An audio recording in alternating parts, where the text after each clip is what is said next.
Imagine waking up. Before you even get out of bed, you've already received news about wars, inflation, violence, climate crises, layoffs, political scandals, and an endless stream of opinions flooding your social media feeds. Your heart races. Your mind starts spinning. It feels as though the entire world is happening inside your head. Now imagine hearing two voices coming from different centuries. One says, "It is not events that disturb people, but their judgments about those events." The other replies, "Men believe themselves free because they are conscious of their desires, but ignorant of the causes by which they are determined." The first belongs to Epictetus. The second belongs to Baruch Spinoza, separated by nearly 2,000 years. Both confronted the same fundamental question: how can we attain serenity in a world that seems completely beyond our control? Today we will discover why Stoic imperturbability and Spinoza's beatitude may offer two of the most powerful philosophical responses to the existential crises of our time. Welcome to Open Thought. If you enjoy philosophy and ideas capable of transforming the way we understand existence, subscribe to the channel and activate notifications. When Zeno arrived in Athens, he had lost everything. His ship had sunk, his fortune was gone, his life had been shattered. Out of that catastrophe emerged one of the greatest philosophical schools in history. The Stoics realized something fundamental. Some things depend on us. Some things do not. Wealth does not. Fame does not. The opinions of others do not. Political events do not. Wars do not. But our judgments do. Our responses do. Our interpretations do. For the Stoics, freedom begins precisely at this point, not in controlling the world, but in governing oneself. That is why Epictetus could claim that a slave might be freer than an emperor, because the deepest prison is not external, it is internal. This is where Spinoza enters the conversation, and surprisingly, he both agrees with and challenges the Stoics. The Stoics believed reason could master the passions. Spinoza believed this was only part of the story. According to him, no one chooses their desires. No one chooses fear. No one chooses envy. No one chooses anger.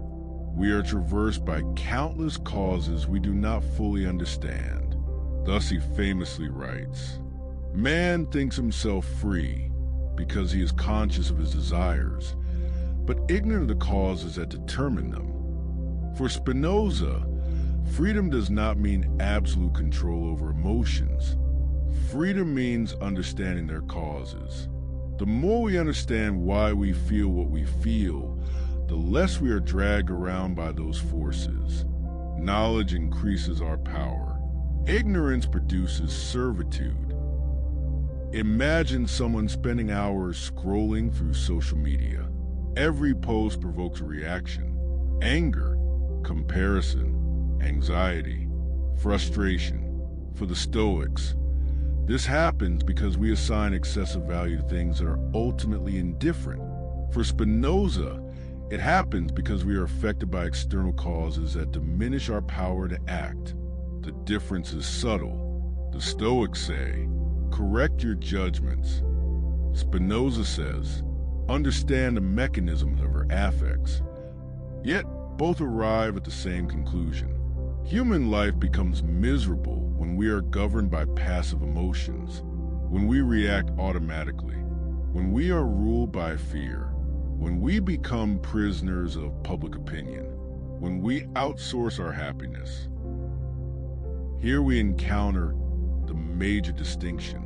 The Stoic ideal is apatheia. This does not mean emotional numbness. It means freedom from destructive passions. The wise person still feels, but is not enslaved by feelings. Spinoza, on the other hand, speaks of beatitude. Beatitude is not resignation.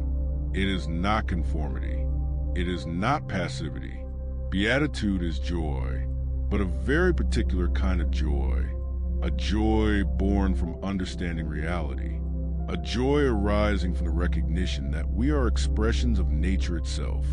For the Stoics, the goal is to live according to nature. For Spinoza, the goal is to understand oneself as part of nature. Here their paths converge. Peace does not emerge because the world changes. Peace emerges because our relationship to the world changes. The 21st century has created an industry of disturbance. The more outraged we are, the more we click. The more anxious we become, the more we consume. The more insecure we feel, the more dependent we become. The Stoics would answer, protect your faculty of judgment. Spinoza would answer, investigate the causes of your emotions. Both would tell us, do not surrender your soul to events. Do not allow external forces to determine your inner life completely. Perhaps true resistance is not shouting louder. Perhaps it is understanding more deeply.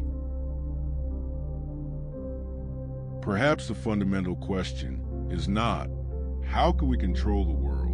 But rather, how can we avoid being destroyed by it? The Stoics answered with imperturbability. Spinoza answered with beatitude. The former sought firmness of soul. The latter sought the joy of understanding. Yet both point in the same direction. Freedom does not consist in escaping reality. It consists in understanding it. And perhaps that is precisely what is missing in an age dominated by speed, distraction, and perpetual reaction.